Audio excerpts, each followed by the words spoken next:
What's going on, everybody? Welcome to Happy Hour. Starting this one just a little bit early, making sure I got my audio levels on here.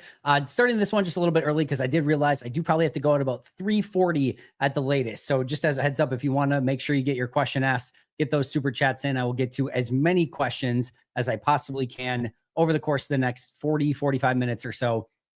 I actually want to start. I saw this one on here, and I wanted to start with it because I was able to do just a little bit of research on it before we came in. Where did it go? All right, here we go. All right. So Sawyer asked, why did you mention that the Packers won't go after wide receiver T. Higgins? He's young. He's talented. Davante Adams is great and all, but his age scares me. He could be in for a few plays, then out. Well, it's interesting that you say that because I would actually argue, Sawyer, that T. Higgins is proven to be much more injury prone than what Davante Adams has been. T. Higgins, the past 2 years, 635 snaps, 573 snaps. Now he's played about 1,100 snaps. I mean, that's basically, just a little bit more than what Christian Watson has played over the last couple seasons. So if you're thinking that maybe Christian Watson has been oft injured the past 2 years, well, T. Higgins has basically been that same way. In fact, again, T. Higgins has had more injury issues, certainly over the last couple seasons, than what Davante Adams has. And now maybe that's just a fluke. But the other thing too is like T. Higgins has never got to 1,000 snaps in a season. Now, very close on 2 occasions, 942 in 2021, 929 in 2022, 806 in 2020. But then again, 573 in 2023 and 635 in 2024. So he's actually been the one that's been a bit more banged up than Davante Adams even has been. Now, to your point, though, what are you going to bet on? And what does Goody normally bet on? He's going to bet on the younger player more often than not. It's akin to, would you rather have Josh Jacobs or would you rather have Aaron Jones to some extent, right? You want the younger guy who's likely going to give you more games and everything like that. But again, to that end, we haven't seen T. Higgins really be able to do that. That's a piece of it. It's a small piece of it. There are a couple other things as to why I do not think the T. Higgins deal will happen. I might still do a deep dive into T. Higgins just because you never know.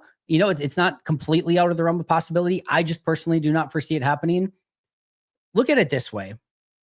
The contract that I think makes the perfect amount of sense for T. Higgins, and you could argue he might even get more, by the way, but I think the one that clearly makes sense would be Brandon Ayuk last year. Like a really talented player who is, at times, a lot of times the number 2 wide receiver for his team. Ayuk came in when Samuel was kind of at the peak of his powers. T. Higgins, obviously, with Jamar Chase. So they've kind of had that similar role, both massively talented wide receivers that are just really coming into their own at the moment, that are still in the peak of their career, and are going to generate a lot of interest on the market. All right. If you're looking at that sort of deal, that was 4 years, $120 million. 4 years, $120 million for Brandon Ayuk. If I'm T. Higgins and his agent, that's the starting price.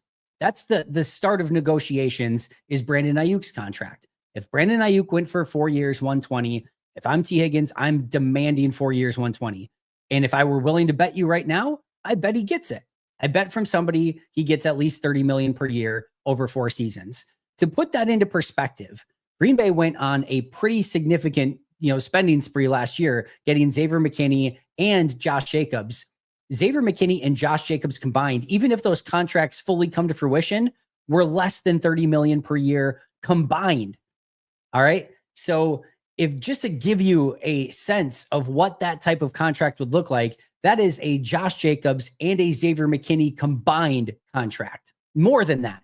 So that's the type of investment that you'd be putting into a player who has been injured, who's primarily been a number 2, who everyone believes can be a number 1, but has primarily been a number 2, has had some benefit of Joe Burrow and Jamar Chase in that offense.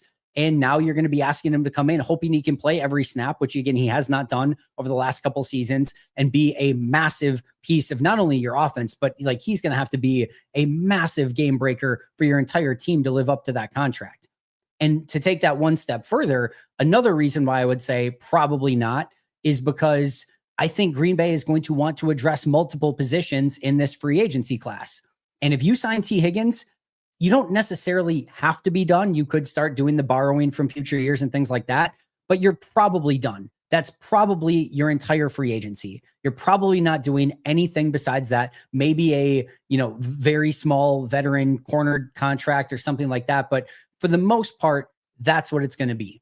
And I just don't see Goody putting all his eggs in that one basket. And we basically just heard Goody say that. I talked about that on the Adams episode today, is that we basically looked at it, or he basically looked at it and said, hey, we don't see that putting all these eggs into one wide receiver basket and having them be the guy is actually conducive to winning Super Bowls. And again, I'm paraphrasing there just a little bit, but that's another reason why I don't necessarily see that happening. And then, of course, the conversation, well, then why Davante Adams? If that's the argument for T. Higgins, you're going to go with an older player that is, obviously not at the peak of his powers, that, could theoretically have some injury issues towards the tail end of his career. That's usually what happens. Why then go in that direction? The answer for me is very clearly financial. To me, you're looking at, a couple of years here for Davante Adams. And, to some extent, look at Josh Jacobs. You might say well, Green Bay doesn't want a rental. Josh Jacobs is basically a rental. That was a 1-year deal. And then we'll see how you did in that first year. The deal for Josh Jacobs now is, let's see what you do in 2025. And then we'll see. We can get rid of you after that if we want. Like, a lot of these deals are 2, maybe 3-year deals. And then we'll see, even these big free agent contracts. So even if Davante is a 1 or 2 year deal, like a rental, it's not that much different than if you're going to give somebody a 4-year deal, where that's probably a 2 to 3 year rental in all actuality, depending on how they play, of course. So number one, I don't necessarily see it that way, but from a financial impact, to me, you're probably looking at maybe closer to half the cost of T. Higgins. If T. Higgins is getting 30 mil, or 31, 32 mil, maybe Davante's closer to 18 million. And that's kind of what I talked about in my final conclusion for today's show, is that's probably where you need to figure out from a Davante Adams standpoint, is what's that number you'd be willing to go to. For me, if it starts getting 20 or more and some team's willing to pay him, 2 or 3 years at 20 mil, 25 mil per year, I'm probably just out. It's probably a non-starter, and it's probably going to be a non-starter for Brian Gutekunst and company. But if that value does come down to, say, 16, 17, maybe even 18 million per year for a 1 or 2 year deal, where it makes sense kind of for both sides, that Davante is going to try to make this one last run. Green Bay needs that receiver as they try to make this run and have that sense of urgency per Brian Gutekunst. To me, that's where that comes in. And then you still have, if you, let's say you theoretically have 30 million to spend. If you spend 16 of it on Davante, which again, that might be a 2 year deal, which actually only counts like 5 or 6 mil account, against the cap this year, if they wanted to do it that way. Regardless, let's just say that 16 mil, they have another 14, 15 mil to go spend before they even would get to that T. Higgins number. So for example, I think DJ Reed probably goes for a little bit more. So this probably isn't a perfect apples to apples comparison, but maybe Byron Murphy in Minnesota, right? Would you rather have Davante Adams and Byron Murphy, or Davante Adams and a pass rusher, Davante Adams and Drew Dahlman? Or would you rather just have T. Higgins? I think those are maybe the questions that you'd have to look at a little bit further. So if it were apples to apples, if it were T. Higgins at 25 million or Davante for 22 million, well then, yeah. Why are we even considering Davante at that point? Like, then it's a no brainer. You take the younger guy who is more up and coming, and there's no conversation about it. But to me, I think that you're probably talking about, I don't know, $11-12 million per year difference. And here's the other thing too. Even if you do get Davante at 1 for 18 million, something like that, let's say, it's not just like he's getting 30 million, he's getting 18. You're doing 1 year 18. You're doing 120 million with a huge guarantee to T. Higgins over there. So there's another difference there as well. I don't know how likely either of them are, to be honest. I don't think Higgins is likely at all. Not to mention Cincinnati could franchise him or sign him to an extension as well. But I don't think that one's likely at all. Davante probably still in the less likely category for sure, but I still think a lot more possible than T. Higgins. So that's a long way of saying I don't really see a T. Higgins contract coming for Green Bay. Hey, listen, dream your dream, shoot big, go for it. I'm all for that, but just don't get heartbroken when it doesn't happen, because I don't think it's going to happen. Matthias, thank you so much for becoming a brand new YouTube member. If you guys have not checked out those memberships yet, make sure to do so. And Matthias, I appreciate you a ton for that. Of all the players for the Packers with an expiring contract this season, who would you expect are coming back? Who would you be surprised if they are not coming back? Roger, I will go through this quickly, but I did in the past week and a half, I want to say, a full episode on this of who will stay and who will leave. In fact, I think it may have been Monday or Tuesday's episode, something like that. So definitely go check that out.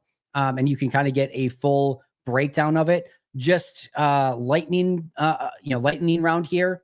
All of their exclusive rights free agents should be back on the roster. Bo Melton, Kadeem Telfort, Emmanuel Wilson, Aaron Mosby, Zane Anderson, and Daniel Whalen. And just to be crystal clear, I'm talking about a 90-man roster. Which of these players ultimately end up making the 53? That'll be a story for another day when we do 53-man roster projections and things like that. But right now we're looking at 90-man roster. All of their exclusive rights free agents will be back. John Fitzpatrick, restricted free agent. My guess is does not get a restricted free agent tender, but Green Bay brings him back on basically a vet minimum deal. Andre Dillard's a coin flip. Josh Myers is a coin flip, but I am leaning towards no. Tyler Davis is a coin flip. I am going to say yes, but I don't know how much it moves the needle one way or the other. AJ Dillon gone. TJ Slayton's another one of those that it could go either way. I'm going to say that he stays, but I think that's another really interesting conversation. I'm going to say Eric Wilson stays. McDuffie is gone. Rochelle stays. Stokes is gone. Valentine stays. McManus stays. So that is my lightning round edition. But if you want all of my reasons why, did a full episode on this earlier in the week. So make sure to check that out. All right. Alex, thank you so much for being a member for 9 freaking months. You're the absolute best. I kind of wish Green Bay would be a tad more willing to veer away from their formula from time to time. Nice to have a plan, but it can be short-sighted to not acquire someone simply because of age, RES, height, or something. Am I being unfair? Yes and no. They are not stuck to it, is what I would say. If they like a player, they will go get them. I would actually argue that the times that they kind of go outside of their athletic thresholds and outside of their formula, like an Amari Rodgers, for example, they tend to actually do a bit worse. It has usually not worked out for them super great. So when those things happen, it's not always necessarily ideal, but they will go outside of it. Davante Wyatt is a great example of that. Usually they like their 21, 22-year-olds, right? Davante Wyatt was 24. And so they went outside of that threshold. For Amari Rodgers, he didn't have the super high-end athleticism, the usual, height, weight, or at least height that they would normally like at that position. They went outside of that threshold. So what you're trying to do is have a formula that's going to funnel basically your percentage points, right? It's all math. It's all analytics to some extent. If you look at Kent Lee Platty's relative athletic scores, right? If you go and look at all of the All-Pros, the Pro Bowl players at every position, all right, the All-Pros is freaky, meaning like it's almost all 8 and 9 RAS guys or better, and it's almost all 9 or better RAS guys. There's certain positions where it can be a little bit different, but for the most part, it is freaks. And if you look at it from a Pro Bowl standpoint, it is almost identical. Again, 8 or 9. And you will see some 7s in there. You'll see a 6 from time to time, maybe a 5 or better. You get under 5 for a relative athletic score, and there's almost nobody. There's almost nobody at an all-pro level. There's almost nobody at a Pro Bowl level. You're just basically, you can find good players, no question about it, but you're usually not going to get the top of the top line players unless they have that top of the top line athleticism. Are there exceptions? Absolutely. But what happens is when you go exception hunting, you just have to understand you better be right, because you're taking a risk on an exception by taking somebody who has the normal things that you look for that would prove over time that they're more likely to become an all-pro, a Pro Bowler, etc. You might have a 25, or let's just say, maybe a 9% chance of hitting on something when you follow the formula. By going outside of the formula, you're talking about minuscule chance. You might talk about like a 0.05. And I don't know what the exact numbers are. I'm paraphrasing here a bit, but your odds go extremely down that you're going to find a high-end player. Now, that being said, Goody and any GM, every single GM will tell you, we still have to have an open mind. If we love a player, regardless of what their relative athletic scores, their height, weight, speed may be, what college they went to, if it's a premium college, if it's a non-premium college, what their age is, whatever that thing may be, you have to have an open mind. You can't be so narrow-minded that we just want this one thing and that's all we're going to have to do. And Goody absolutely operates that way, and you will see an exception made from time to time. It's not often, but you will see it.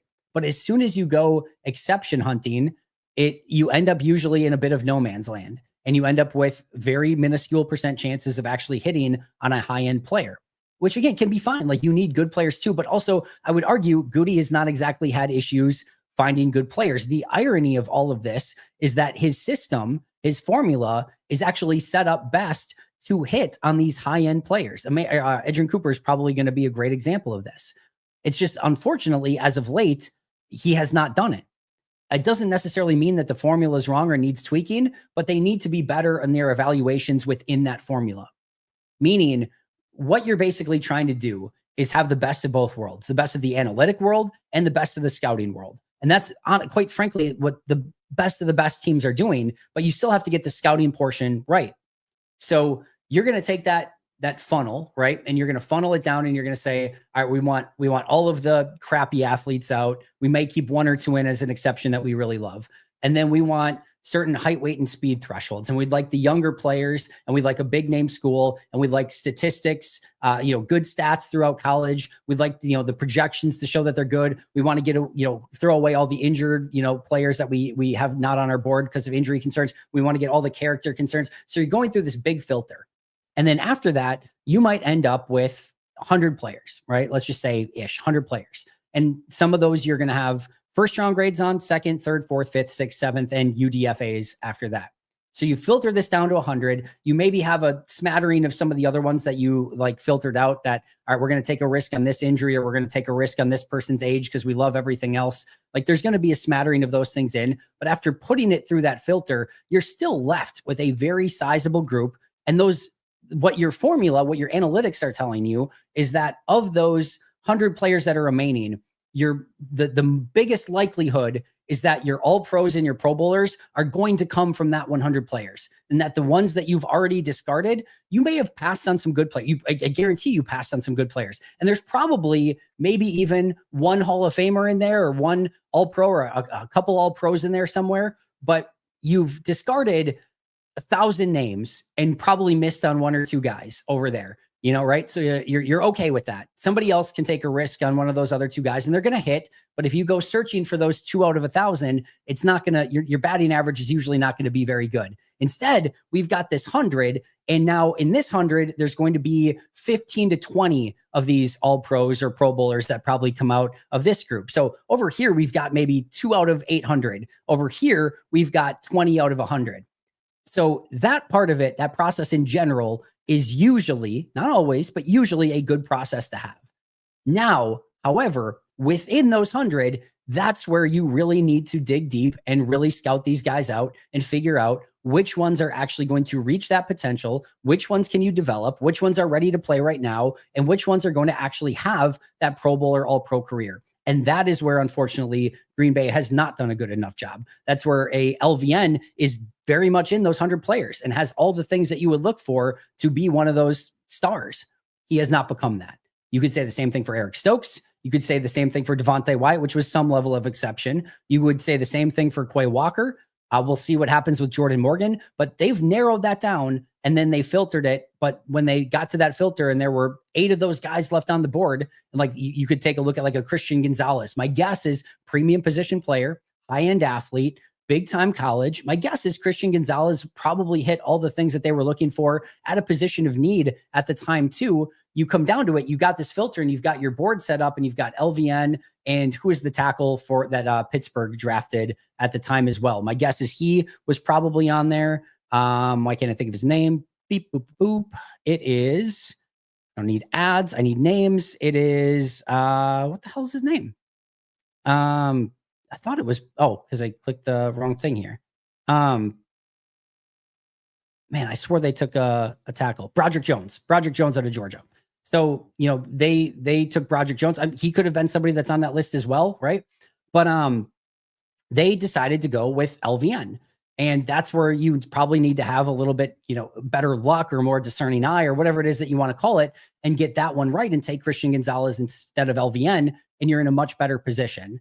So number one, I don't think that Goody is, completely ruling out all players that maybe didn't go through that filter. I think there's always ones that he's going to keep in and understanding that, hey, it may be an exception, but the scouts love the guy. The coaches love the guy. We love the guy. We think all the intangibles are there. We're going to take a little bit more of a risk on that player. And he will do that from time to time. It's not a ton, nor should it be a ton. You don't want a whole draft class full of exceptions. It's probably not going to go very well. So I do think he takes those exceptions in the right amount. I do think the filter is a very good thing, but you need to be better within the filter. And then, yeah, it ultimately needs to be better overall, especially from a premium draft point. Now, later in the draft, they're doing a good job of hitting on some really good players. Your Zach Toms, your Sean Ryans, your Rasheed Walkers, your Jaden Reeds, your Tucker Crafts, your so on and so forth. Like they're hitting on some very, very good players later in the draft. But that top of the draft where you really needed to make a very or try to get a very high-ended player, that's where they failed a little bit more. And the last thing I will say on this, and I know I'm going on a little bit about it, but if you do not have the system as a whole, right? If you don't use that analytic approach, and you're just going to say, you know what, we're just going to go old school on this thing. We're just going to draft the best player that we have on our board based on what our scouts say. Excuse me. Okay. That is within the realm of possibility. You could do something like that. What is your process? It's really, really difficult just to say what my process is going to be in this draft is going to be just drafting the best players. Okay. Because nobody's ever thought of that before. Like it can't just be like, yeah, whoever the best players are, we're just going to draft those guys. That's not a process. That's not something that again, you're just basically looking at, oh, I like this guy. Oh, I like this guy. Well, is there any sort of rhyme or reason or connected tissue as to why you are picking these players? Can you point to anything analytically of why these players would have more level for success? I mean, I get, it goes back to sort of like Moneyball to some extent, right? Like you've got a bunch of old scouts in a room looking at the same things that they've been looking at for 30 years, which is all really good stuff. You want to marry the two ideas. But just saying like, yeah, we think this guy's a good player. All right, let's take him. You're more often than not, because now you're picking between a pool of 1,200 players, and you've got to figure out just based on some scouting reports that have, these guys are doing 300, 400 scouting reports a year, and then you're trying to get to a consensus at the end that your process is good enough that you're still going to get to the right conclusion. More often than not, the analytical approach used as a guide, as a tool, is going to help you rather than just super old school. And I don't know of any team that's actually just doing it super old school anymore. But I definitely would not recommend it one way or the other. So long story short, it needs to be better. They got to find a way to hit on those higher end talents. I like the process. I like how they're doing it. They need to be better within that process for it really to pay off. Good question. Sorry for the lengthy response there. Dustin, thank you so much for the super chat. Andy, any chance you could do a bi-weekly series this offseason based around Packers history for younger folks that want to learn? Dustin, absolutely not. Here's the really funny thing. I am a history major. All right. I love history to some extent. I guess I don't even know if that's true. I don't really care anymore at all. I loved history when I was in school. I could give two craps about it at this point. And the history of the Packers is cool. It's fun to look into from time to time. I have zero interest nor time to go back and look at a bunch of historical stuff and put it together. It is probably just about the last thing that I would have any interest in doing whatsoever. So it's not to crap on your idea, Dustin. I think it's a really cool idea. I would love if I had unlimited time that I could do that stuff. I have no more time. My time is completely nuked. And what I'm doing already, from the daily videos to the daily Bleacher Report chats, the daily radio show, the members Q&As, our weekly happy hours, to researching all this stuff and watching film and putting together an article here and there and all that. I am tapped out. There is 0% Andy that is left to give you for anything additional. And even if there was 5% Andy left, this would probably be just about the last project that I would take on. So no, I do not see that happening. It's a great idea. I would continue to pitch it to other Packers content creators if that's something that they are interested in. But as of now, no, I do not see that. I don't remotely see that. And I don't think you'll ever see that from me on Pack-A-Day. Not that maybe somebody else couldn't do that on Pack-A-Day and have that be their niche, but that will definitely not be for me in any capacity. So sorry about that, Dustin. All right. We went through that. Let's see. All right, go Pack. Oh, here we go. Actually, with corner, pass rush, receiver, O-line is our main need. Where else do you believe we can sprinkle in some depth wherever the draft or free agency? So you hit corner, pass rush, receiver, and O-line. This is another one, Roger, that I did in detail, I want to say this past weekend, and that was the Packers' 10 biggest needs this offseason. So that's another episode that's out there. But again, just to answer your question really quick, kicker is definitely one, depending on what happens with Brandon McManus, one way or the other, they need to figure that out. And whether that's McManus or somebody else, that's going to have to get figured out. Linebackers, a big one. They have 3 linebackers in total under contract, and Tyron Hopper, Edgerrin Cooper, and Quay Walker. That's it. There's literally no other, not even some reserve, futures free agents or anything like that. Just 3 linebackers. So you need more there. Run stopping defensive tackle. TJ Slayton's a free agent. Kenny Clark's your only defensive tackle above 305 pounds, and he can't live in a world where he's playing 60 snaps of run stuffing, defensive tackle anymore. So you definitely need to add to that. You hit on wide receiver, offensive line, pass rusher, corner, maybe a run blocking tight end, maybe a backup quarterback to compete at number 3 with Sean Clifford. But outside of that, you kind of hit the main ones, Roger. But again, if you want more detail, did a full deep dive on it and my reasonings why on that episode as well. Go Pack, you got me very excited about a possible Davante reunion, but Goody really made it sound like Davante wouldn't be a possibility. I guess we will wait and see. We will. And again, I'm 5-10% chance maybe that feels somewhere around right. But yeah, you're telling me there's a chance. You never quite know, and you never know what Goody's going to do. I do think looking at the wide receiver availability, depending on who gets cut, of course, but as of right now, you kind of look at it and you're like, Davante's really the one that stands out as making sense. As of right now, barring a trade, like for a Metcalf or something like that, if you said there was no trade and that Davante did get cut and that Green Bay gave or brought in a legitimate number 1 tier wide receiver, I think I would be putting a decent amount of money that it was Davante Adams. I don't know of anyone else. I don't think it's going to be Hollywood Brown. I don't think it's going to be Chris Godwin. I don't think it's going to be T. Higgins. I would kind of say the one that makes the most sense is Davante. Now, they might not do that at all. They might take a flyer on some, whomever, whether it's via the draft or free agency, and just go that route instead. But if you told me they brought in somebody significant, again, I think that player would be Davante Adams. Well, like you said, we'll wait and see.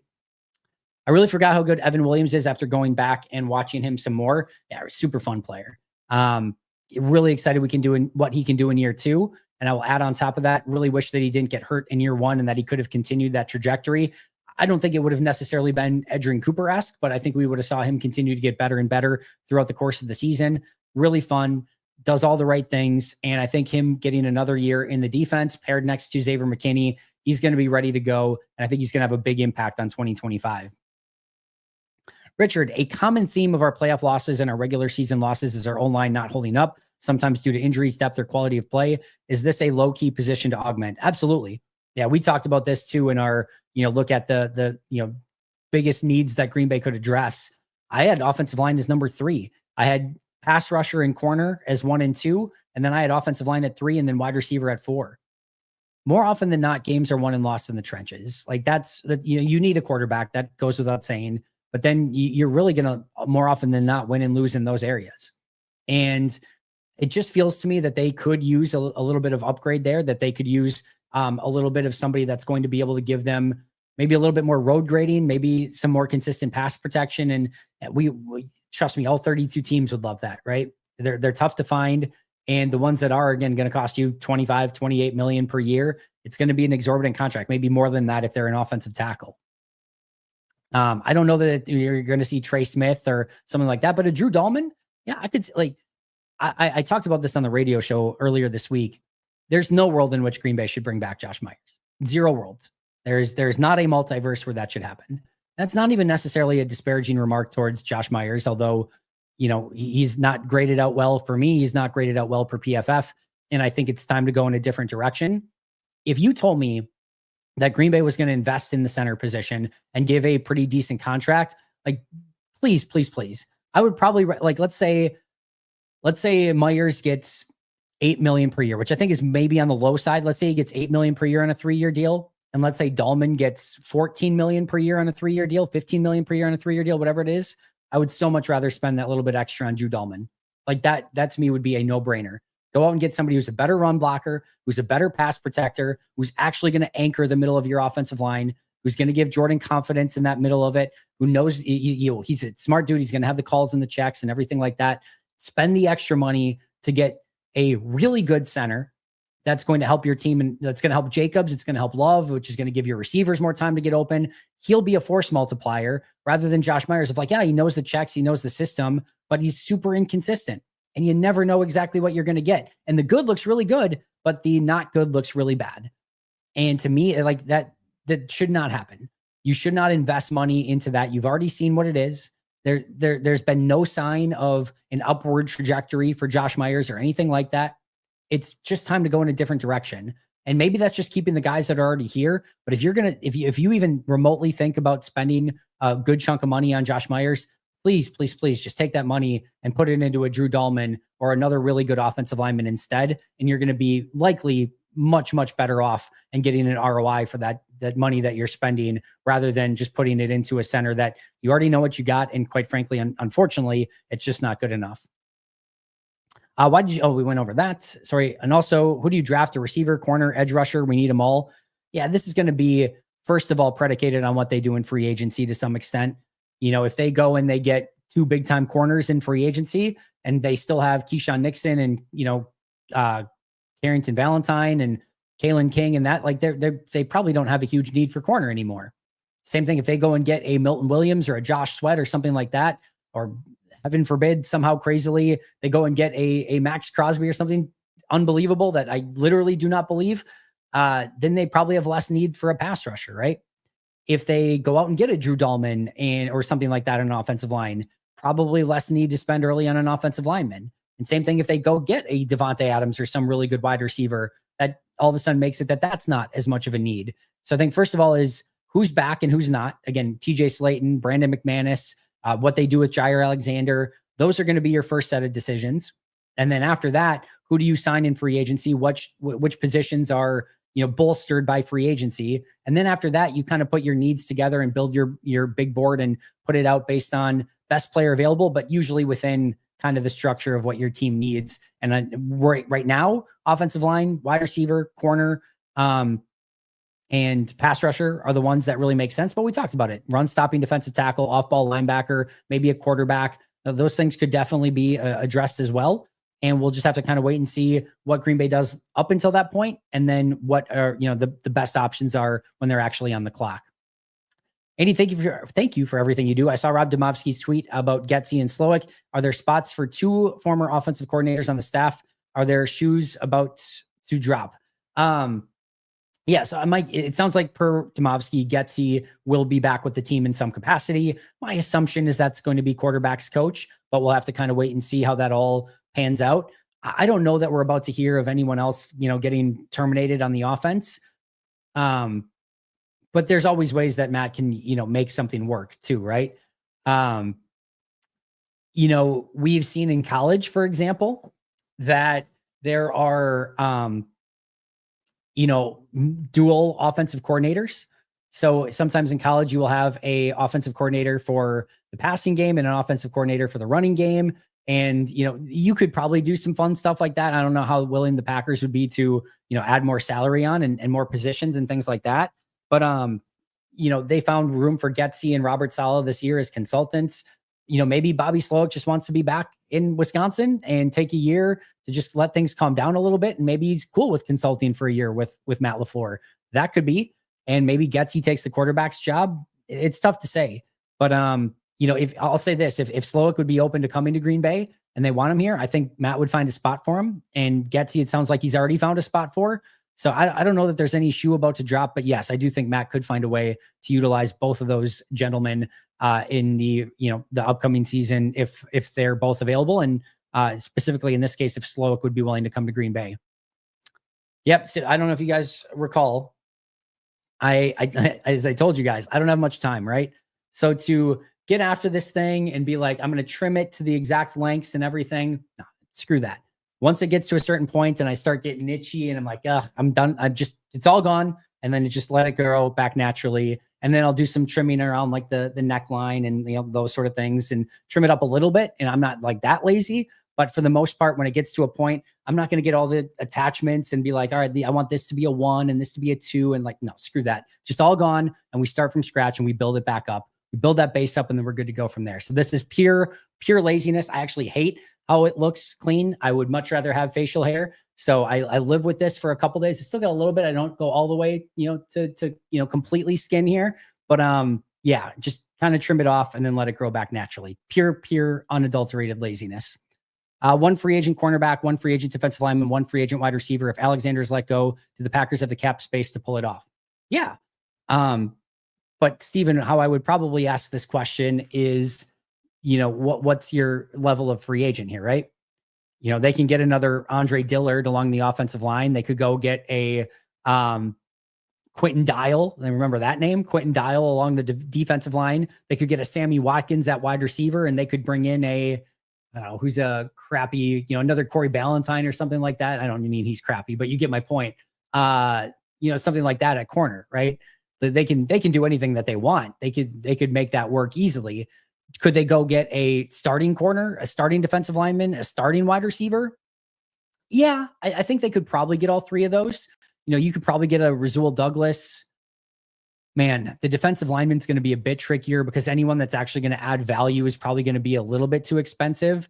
And that's so the situation. I would say if you want those three, I would say you're going to probably want to go defensive lineman as your primary. So you're going to want to probably go get like a Milton Williams or someone. You're going to want to try to get somebody like a Rasul Douglas or a veteran on a 1 year, like $6-ish million deal, $7 million maybe.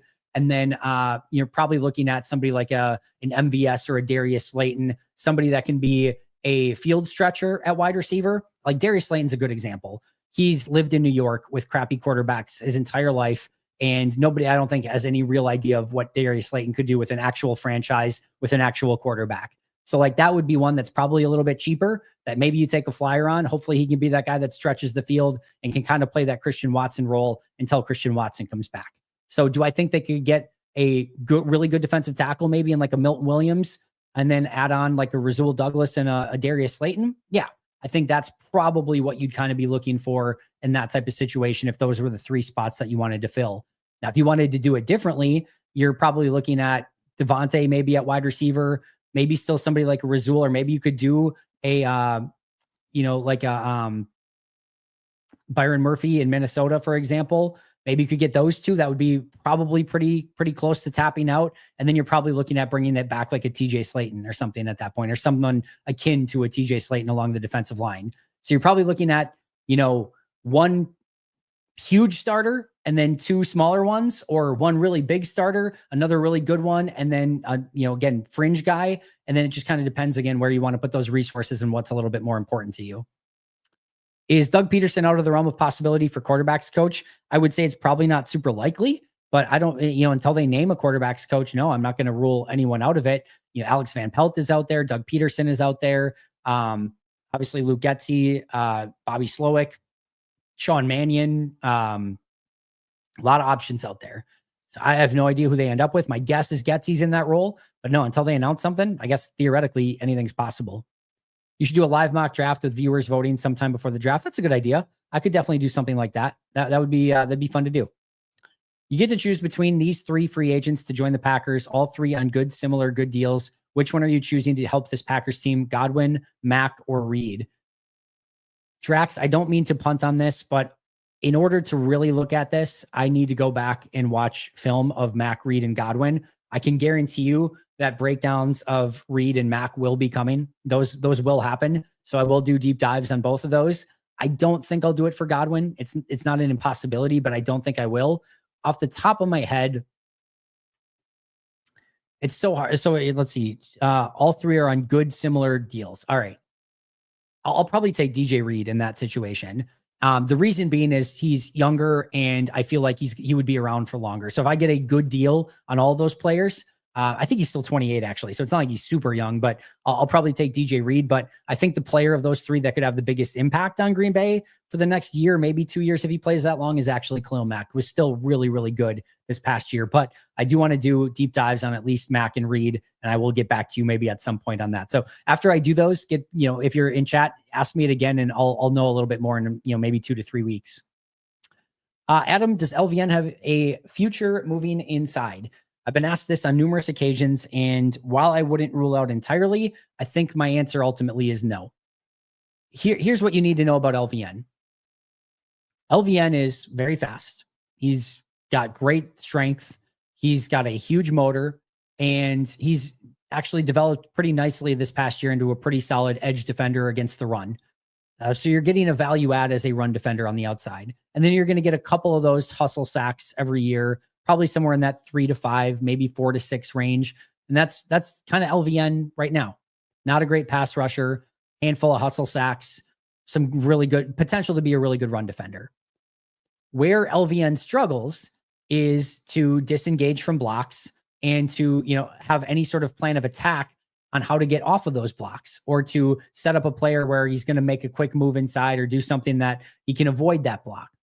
Once he gets engaged with that offensive lineman, that's where the struggles begin for LVN. It's basically the rep's kind of over at that point, at least from a pass rush standpoint. Well, when you're outside, you've got more of a runway. You can try to convert speed to power. You can try to get speed around that. Maybe the tackle is going to be a little bit late out of his break, and you can take advantage of it that way. And it also gives you more of that runway where if all of a sudden there's a pressure on the inside and the quarterback tries to escape, you can kind of chase him down from behind.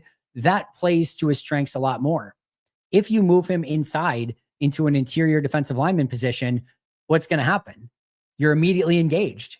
You're immediately on a guard that's now not only that, you're on a bigger guard. You can't convert speed to power. You're predicated on getting off of a block and or making some sort of move to make sure that they can't get their hands in on you. And he doesn't have that skill set at the moment. So I actually think putting him on the inside is doing him a massive disservice and making it so that, anything that he does well right now is mitigated, and anything that he does poorly right now is actually accentuated. So listen, you never quite know until you try it. That's my theory on it. That's what I believe would be the case. Sometimes you think those things are going to happen a certain way, and then all of a sudden you move them inside and you're like, geez, like that, it's really working. Why is that working? That makes no sense that it's working. Not everything always makes sense. So my belief is you'd be doing them a disservice and it probably wouldn't work. It would be my guess that the Packers believe that as well, because otherwise they would have moved him inside by now, and they haven't even really experimented with it. So I think that probably tells you all you need to know. But until I see it on tape and can be like, yep, see, that's what we thought, you never quite know. But that would be my guess and my belief on it. Being 1/2 in the 7 seed versus being 1 to 2 in a 7 versus 2 seed playoff game is pretty damn good. A 1 out of 2. Plus, this young Packers squad has 3 games of playoff experience under their belt. Now let's improve seeding and compete for the North. Love the positivity, Killer Kenny. What do you think the possibilities are for a Max Crosby or a Myles Garrett trade? Garrett 0, Crosby 0.03. That's where I'm at. Garrett 0, Crosby 0.03. I'll put Crosby maybe at 0.05. 0.05. That's where I'm at. I don't think Crosby's entirely impossible. I think it's extremely, extremely unlikely. I also don't know that Brady will have any sort of desire to trade away Max Crosby. He's going to kind of have to be the face of their franchise for a little bit. I don't think Crosby's going to go anywhere. I really don't believe Garrett's going anywhere. And what I will always say is if those 2 players do become available to 31 other teams, if you think Green Bay is going to be the team that bids the most of the 31 other teams, or at least 30 other teams in this scenario, I think you're usually sadly mistaken by that as well. So I don't think they even become available. If they do, the odds that Green Bay is the highest bidder is extremely slim. And yeah, so I'm going to say 0% on Garrett, 0.05 for Max Crosby. All right. Is Jayden Daniels already the best quarterback in the NFC? Maybe not to win one game, but for the future, I don't think there's any question. I'll say this. By the end of last year, a lot of people nationally, locally, all of it, were looking at Jordan Love and saying that could easily be the best quarterback in the NFC moving forward. Everyone last year looked at CJ Stroud and said, that's the future. That's the guy that everyone wants. That's the guy that he's on a rookie deal. Oh my God, Houston's in the perfect situation. They've got this unbelievable quarterback on a relatively super cheap deal. He's going to be the future. Year 2 comes, Love takes a little bit of a step back. Stroud takes a step back. And now it's I don't know, how good are they going to be? And there's the questions about them. Right now, Jayden Daniels looks phenomenal, but what he looks like next year in year 2 could look totally different. What usually happens is some defensive coordinator gets a beat on you at some point, puts a game plan together, then everyone else copies and pastes it until you figure it out. Maybe that never happens with Jayden Daniels, and maybe he just is the next unbelievable Hall of Fame quarterback. That could be. But it could be too that he has a massive second year slump. And at this point next year, we're talking about, man, remember when Jane Daniels had that really good rookie season? What the heck went wrong with Jane Daniels? The same exact way we're talking about CJ Stroud kind of right now. So I think he's really good. He very much could be the best quarterback in the division, but in the conference. But again, longevity here is the name of the game. And just like we saw with Stroud and Love and some others this year, it's really hard to have that sustained success. All right, I got to get out of here. Let's see. All right, so Ralph, we got this weekend. I have Bills and Eagles. Thoughts on Kalen King not getting PT this year? Yeah, I think the Kalen King, I talked about this a little bit during the season. He was a late 7th round pick. He, in a draft where everyone considered like the 6th and 7th round drafts picks this past year to basically be normal undrafted free agents. Every other team could have picked him up at any point in time. They all 32 teams saw what he did in the preseason, that he looked good at times.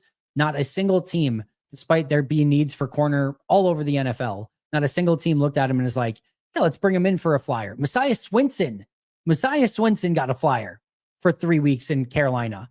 Like they looked at Messiah Swinson's tape and were like, yep, we're going to bring him in on the active roster for 3 weeks. Immediately got to look at him and like, we're good.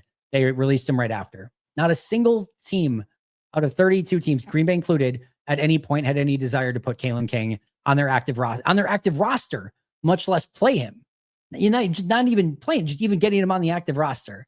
So that should tell you all you need to know. I would pump the brakes. Seems like a fine player. Seems like somebody who could maybe develop a little bit over time.